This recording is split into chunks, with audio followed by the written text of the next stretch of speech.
காக்கும் கடவுள் கணபதி நாகவாகனத்தில், அதுவும் 5 தலை நாகவாகனத்தில் காட்சியளிப்பது காண கிடைக்காதது.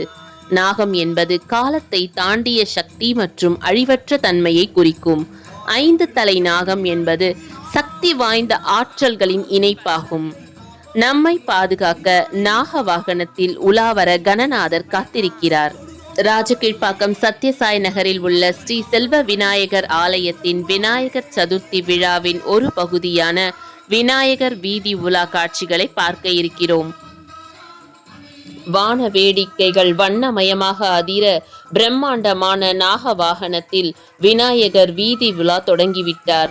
ராஜகீழ்ப்பாக்கத்தின் முக்கிய சாலைகள் வழியாக விநாயகர் வந்து கொண்டிருக்கிறார்.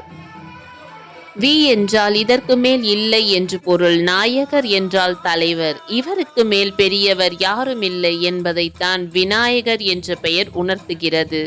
மற்ற கடவுள்களை விட விநாயகர் பலன்களை முந்தி வந்து தருவார். எனவே அவரை முந்தி விநாயகர் என்று அழைக்கிறோம். ஜெகத் ஜோதியாக இரவை பகலாக்கும் ஒளி வெள்ளமாக காட்சியளித்தார் நாக வாகனத்தில் வரும் நம் நாயகர். முக்கிய வீதிகளில் மக்கள் கோலமிட்டு விநாயகரை வரவேற்க சிறப்பு பூஜையோடு காத்திருந்தனர். விநாயகர் வீதி உலா மூலம் பக்தர்களுக்கு நேரடியாக காட்சியளித்து அவர்களின் துன்பங்களை நீக்கி அருள் புரியும் காட்சி நம் கண்களை நிறைத்தது. விநாயகர் அலங்காரம் மிக பிரம்மாண்டமாக அமைந்திருந்தது. பல வகையான மலர்களோடு அருகம்புல்லும் விநாயகரை அலங்கரிக்க கண்ணை பறிக்கும் ஆபரணங்களை சூடி நாக வாகனத்தில் நடுநாயகமாக காட்சியளித்தார். வயதானவர்கள், கோவிலுக்கு வர முடியாதவர்கள் என அனைவருக்கும் அவர்கள் வீட்டு வாசலுக்கே வந்து தரிசனம் தரும் தயால கணபதி என்று போற்றினால் தகும்.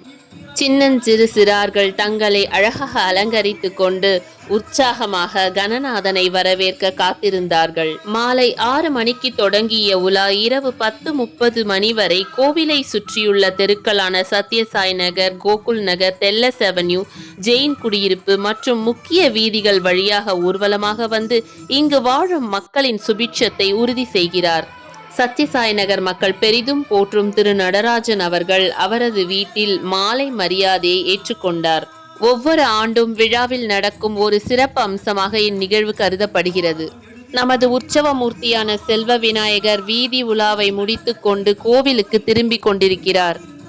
இறுதியில் அழகும் பிரம்மாண்டமும் வலிமையும் ஒருங்கிணைந்த இறைவனுக்கு திருஷ்டி கழிக்க தேங்காய், பூசணிக்காய், எலுமிச்சை என்று 3 விதமான திருஷ்டிகள் கழிக்கப்பட்டது.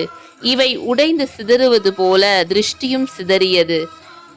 கோவிலை வந்தடையும் போது காவலை முடித்துவிட்டேன் என்ற பெருமிதத்தோடு சிறிதும் களைப்பில்லாமல் மக்களை கண்ட பூரிப்பில் இன்னும் பன்மடங்கு பிரகாசமாக காட்சியளிக்கிறார். இத்துணை சிறப்பாக விழாவை நடத்திய விழா குழுவினர், தலைவர், களைப்பில்லாமல் ஒவ்வொரு வீடுகளிலும் நித்திய பூஜை நடத்திய நமது கோவில் அர்ச்சகர், நம் நகர் பெரியவர்கள், பக்தர்கள் அனைவருக்கும் நன்றி கூறி இக்காணொளி நிறைவடைகிறது.